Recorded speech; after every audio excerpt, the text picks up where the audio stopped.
a deal comes in from a student, we pay a nice referral fee, and Link handles it. So you get coached through the process in that you're the boots on the ground.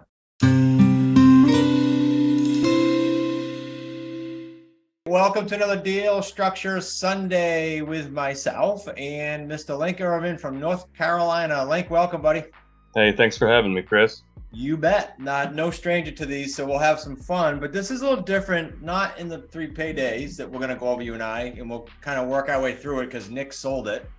But it's different in that this wasn't from an associate. I'm saying this on the Deal Structure Sunday. So if anyone's out there and they watch our videos and they're like, you know what, I never was an associate, or I can't afford to be an associate, but on occasion I run across deals. This is how this deal came to us. Link tends to head up anything for that entity that a deal comes in from a student. We pay a nice referral fee, and Link handles it. So you get coached through the process in that you're the boots on the ground. Like, we're not in all these markets, and this deal's where Link, Colorado? Yeah, Denver, one of the Denver suburbs, Parker, Colorado. Okay, we're not there. I'm not there. Link's not there. But the student who brought this was, and they're not an associate. So if that gets your wheels turning out there, you're welcome to bring us deals. You'll make a whole bunch more if and when you decide to come in, get trained, and do the deal yourself. But in the meantime, don't throw deals away. Right, Link? It's better than that. It's certainly better than throwing deals away, Chris. Yep, absolutely. Okay, so let's do this. As I said, for the fairness to the viewer, deal with me and Link muddling our way through this because he was kind of dealing with the boots in the ground. Nick sold it, and we're working on the numbers out here. But it'll come out in the wash when we give you the numbers. Link, what type of deal was this? What type? It ended up being a subject to deal, subject to a mortgage. Okay. If you're brand new out there, and I'm sorry if you're not, and this is redundant, but subject to the mortgage means we bought this property. The mortgage stayed in the seller's name, is right now in the seller's name, and we paid every month, and we bought the property. It's in our LLC's name. Okay. The source of this was that student, but you know how he got it? It was an expired listing. All right. So I'm going to put student and expired. Okay. I forget if we did a term on this, or most of the times we don't. I just didn't know if we promised anything. No, we didn't promise anything. This seller, it's a VA, so they'd kind of like to use the certificate in the future. You know, Okay. Obviously we said we'd do our best, but made no guarantees at all. Okay, so those of you watching, the beauty of most sub-twos like this one is there is no clock ticking. So we can put a buyer in like you're going to learn. We did. We installed the buyer about, I don't know, 2 or 3 weeks ago. Yep. And towards the end of that, if they've kind of lived up to their standards, could we then pivot and maybe instead of sending them to the bank to cash it out, could we then own a finance them? Sure, we could, just to get you thinking out there. Well, yeah, this one's got a low rate. It's got like a 4.35 or something. I mean, it had shifted up, but it was still a low rate compared to today. Ah, bingo. Okay, good thing you brought this up. So in markets, Denver's a good example, by the way, because of tech, employment-wise, tech's getting hit. And so that's another market that's going to have a little bit of a, they're feeling the market right now. There's a lot of markets like it, but they happen to be one of them. And there's a lot of homes out there like this that have rates 2.5 to 4.5. I don't know if you're going to see it like that in a long time. So these are good things to have on your plate. Okay, how much was owed, Link? They owed $653,188. $653,188, and there was no equity promise. We just bought it for the balance, correct? That's correct. There was no equity promise. Bought it for the balance. They just didn't want to pay any closing costs, and had already moved out of state, and just couldn't stand the $3,200 a month payment on the house. And I think 2 things here I want to say for disclosure, because we always disclose everything we do. I think we made this contingent upon a buyer. Did we not, first of all? Actually, we didn't. We made it contingent upon a time frame, but not a buyer. I got 60 days before we started making a payment, but we didn't make it contingent upon a buyer. Got it. So it worked that's why it worked better. Okay, Yeah, good. yeah. You can make some of these contingent upon a buyer. A lot of times the sub-twos, just for the viewer to know, you know, they're under the gun, and that's why you can't make it subject to a buyer. So we bought time instead. And then full disclosure, I think in the end, Link, you negotiated with the seller to pay like a 1.5 mortgages before we took it over. And to this day, a month or 2 later, they haven't done that yet. Right. Well, we ran into a couple things. We ran into a delay getting it closed because they had a payment they had due. And then we also ran into stuff on an inspection that they hadn't disclosed that were obvious issues that we ended up they agreed, you know what, I don't want to fix anything. I'll pay a half payment. So there was logic behind those two things, but I mean, that's kind of where it came from. But you know, the other thing I don't want to skip over, Chris. Something that's really important here is, you know, yes, we agreed to make a payment in 60 days, but theoretically, we never have to pay this house off. It could be a rental property for the rest of its existence, right? And all we have to do is make that monthly payment. Now, it's a little bit high of a monthly payment, so that's probably not the plan. But the point is the concept, the underlying mindset, or example, or scenario, or frame, or whatever word you want to use. We control this house now from now on. Yeah. No, huge point. And we'll talk about the buyer makeup in a minute. The little I know about it, because Nick took care of it. We sold this at, it looks like $6,999. That sounds right. Yes, sir. $6,999. So deposit from the buyer. I'm looking at my notes. Nick structured a deposit right away of $50,000. Mm-hmm. But then he structured, it looks like, $12,000 on or before March of 24, and we can comment about why that we do this, on or before March of 24, and another $37,000, $37K on or before March of 25. Whoops, it's off the page, but so 12 and 37, the next two spring times. I imagine he did that probably because of the refund, tax refund. Actually, a bonus and refund, both. Okay, awesome.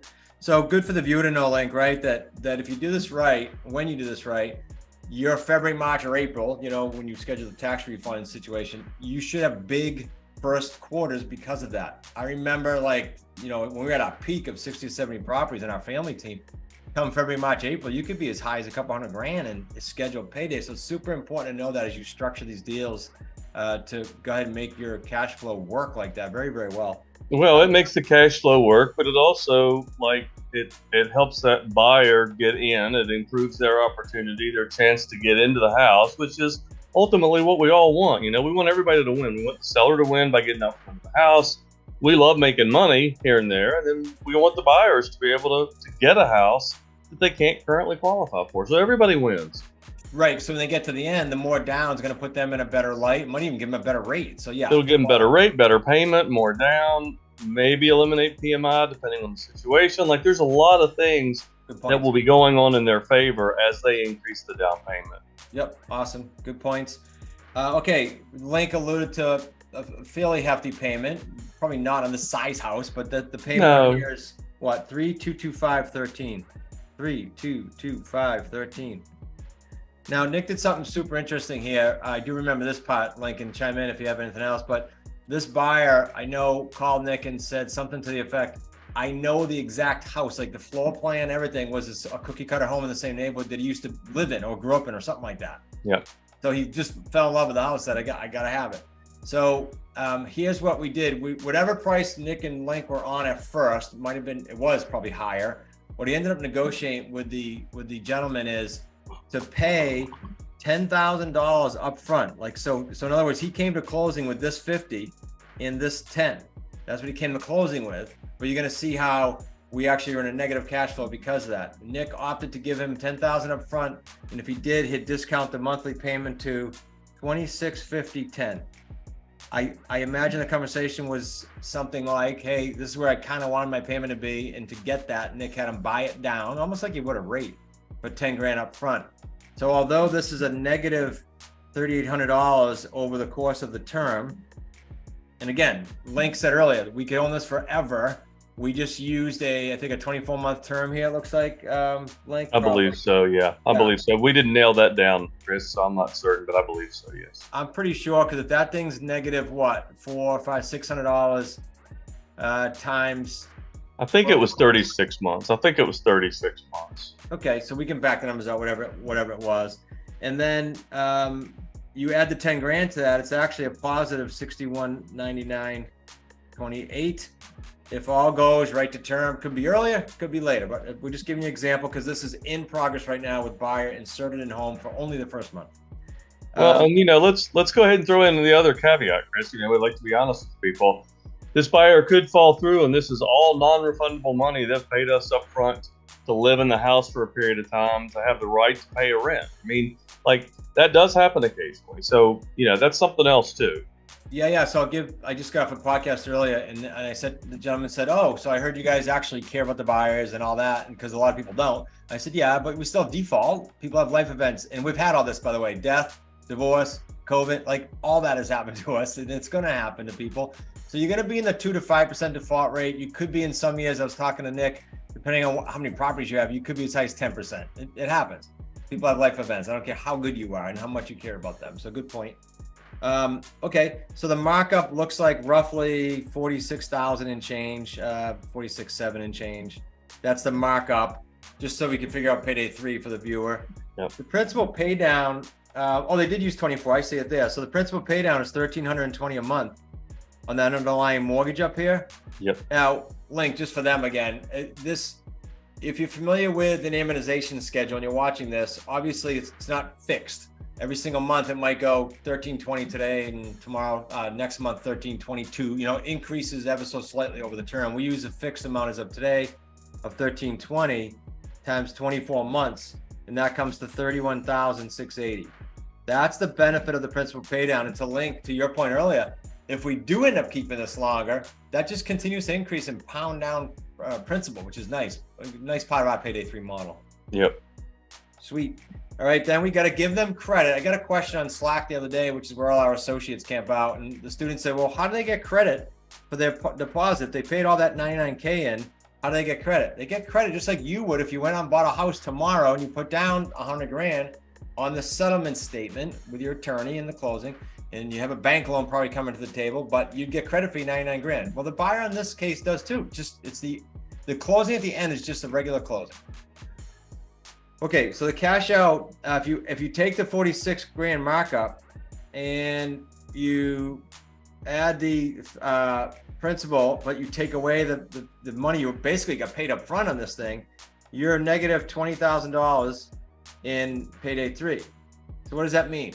That means at the very beginning of this deal, we stuck 20,000 roughly, 20,608, but I think we probably just did 20 in a separate account. Why? Because when this closes out, if it doesn't go further, that's going to be, we have to have that money available. Okay, so technically, whatever I give you for cash flow here is 20 less, but the real number at the end is an accurate number for all paydays. And what is that? Let's look at it, Lincoln, if you think of anything else. But we got 99 grand payday 1.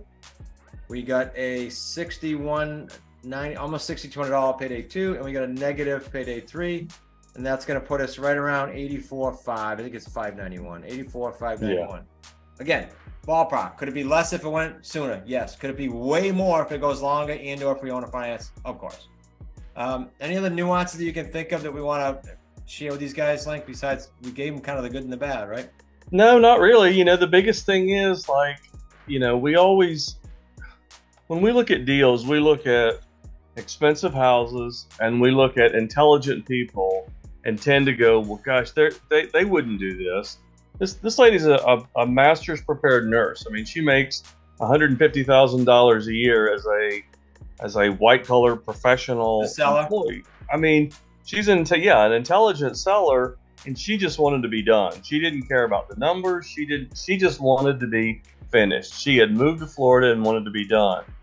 Same thing with like high-end houses. High-end houses, sellers see them as assets. They don't see them as their old family home.